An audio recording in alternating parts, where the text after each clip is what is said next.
Well, good afternoon, everyone, and happy Monday. It's great to be back up here. Just finished a couple-hour session. We're still doing the kind of high-level budget numbers, going through the side-by-side proposals of our office, the House, and the Senate, and then spent some this morning with some of the fiscal staff was in there, Chairs Rosen, Moran, to work on just some of the more detailed numbers, but also had a briefing from Deed on broadband, the broader broadband proposal of how do we get border-to-border done. And then we talked about the infrastructure bill, the IIJA money, and what that'll look like in terms of state match and how it will be structured, where that money will go. With that being said, the last couple of weeks have been incredibly productive, from the UI Trust Fund being refilled, to frontline workers, to money to manage COVID. This week, maybe as early as tomorrow, we may be signing legislation, a very nice veterans package that we're grateful for, one that we certainly advocated for, and there was a lot of commonality. We have the opioid settlement money to get moving that will work in coordination with our coordinator in the governor's office and our allies that are out there. So I remain really hopeful. We're checking off some of these things. We took care of the immediate stuff. Now we're starting to work on this budget stuff. We can start hopefully moving towards some of the future that we get at. But we today, this meeting got us through all the spreadsheets all the way through, so we had the first high-level look together at where all things are at. I think for you and the folks that are in this building know how this works. A little bit different than maybe 2019 in the budget year, where this work is simultaneously happening, I think, in earnest amongst the chairs out there. While they don't have targets, which I kind of wish they did, so they had their universal numbers, they're still working to come together. And I think this veterans and this opioid piece, especially the veterans omnibus, shows that that's happening and it's coming to us. So this is not about deciding what the final is going to look like. It's more making all of the leadership familiar with everyone else's position, and then bringing in the policy experts to explain some of the nuanced differences, and then it'll be to try and find the compromise. But you know, 2 weeks from adjournment, it's moving, it's working. There's a lot of work to be done. We'll meet again this afternoon for another 2-hour block, and I think this rhythm will probably go on as the committees are finishing up their work, and we can start to move towards some compromises. With that, any questions? Looked at tax. Yeah, we went through the tax proposal today. Again, not really any discussion on it. It's the professional staff, Anna Mingy, the budget director, basically saying, here's where the proposals are, here's where it's from, here's the long-term costs of this, here's the differences, and then where the different funds are coming from. So we did start to take a look at that. Personally, do you see there any movement on Social Security taxes? We've got two different Well, I was the positions. one who moved it last session, so I've always been very, this was an issue for the Lieutenant Governor and I. We lifted that ceiling up more, so we exempted about 15,000 Minnesotans last time and lifted it for about 100,000. I think there's some room to move there. Again, I bring up the point, though, is that if you do full repeal, the bulk of that benefit goes to the wealthiest 10% of Minnesotans. But that doesn't exclude the fact that it's one of the reasons I proposed it when we first came to office, that we need to keep lifting that up a little further to make sure that those in the middle are not seeing a burden on that. So yeah, I think there's room to, and I leave compromise open across the board on many things, because I think, as I said, and the Lieutenant Governor I've talked about often, there's win-win-wins here. Certainly the wins for the people of Minnesota we want, but I think there's both progressive and conservative wins that balance our budget and provide services. Are you from either chamber on the direct payments you've proposed?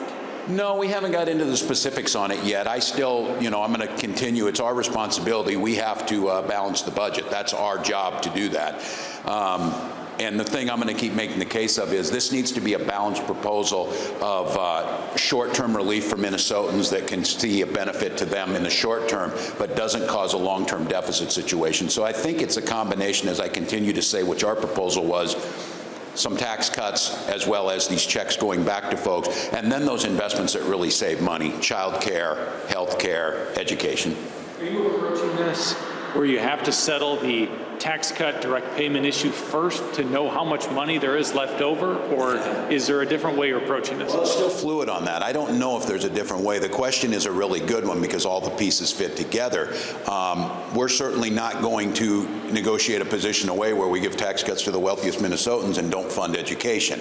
And I would argue that the Republicans are probably thinking we're not going to give them money for education unless we can get something in tax cuts. So I think what we're starting to see is kind of a clarification of where the positions are at and what that's going to look like when it comes together. This is really one of those situations where it has to be more holistic for everybody to get what they need out of it. So I just think this session here, the last one of these, kind of set the ground for where everybody's at, and now we're going to start seeing where people are willing to move. And that's the next, well, probably 13 days is what it'll be. Okay, last one.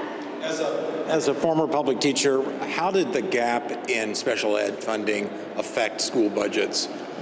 The way they had to shift money around? That's a good question, and I'm proud that the United States did this. We passed a federal law that said every child is going to receive the benefits. Those are required by that. There's a maintenance of effort that you have to reach that. Those are federally mandated services that we need to provide. When a school is doing their budget, they cannot shortchange those things, nor should they. It's immoral to do so, and our children deserve that. But what they end up having to do then is take those services from another area that's already in the budget. So what ends up happening, and I've seen this in our school, and I'm supportive if they do it, if you don't fix the cross-subsidy issue, one of the only ways schools can do this is they increase class sizes. And they can increase class sizes, or they remove staff. That's one of the things, and have less choices for students. So that cross-subsidy issue is a big issue. And just to be clear, this is a failure of the federal government to fulfill its requirement to fully fund as they did when they wrote the law. The law is right.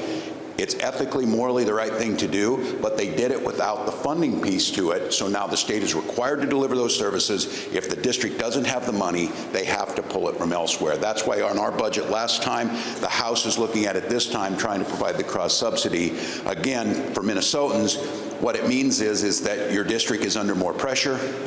Staffing issues become more critical. And to be very honest, districts are only left with then the ability to do property tax or to do levies, and that's why we get the discrepancies in education across Minnesota. So that'll be a big conversation. Again, I say the good news is this: Minnesota finances are strong. We're reaching compromise on some fairly complex things, and at this point in time, whether you be a frontline worker, whether you're a small business, or whether you're Minnesotans wondering what happens next with COVID, those things were prioritized, taken care of, agreed upon, and signed into law. That bodes pretty well for us. Once again, divided legislature coming up with workable solutions. So we'll keep you updated, and we're back together again. Thank you. Off topic. You met with the Wolves recently. Did the wage theft allegations against the subcontractor at their development come up at all?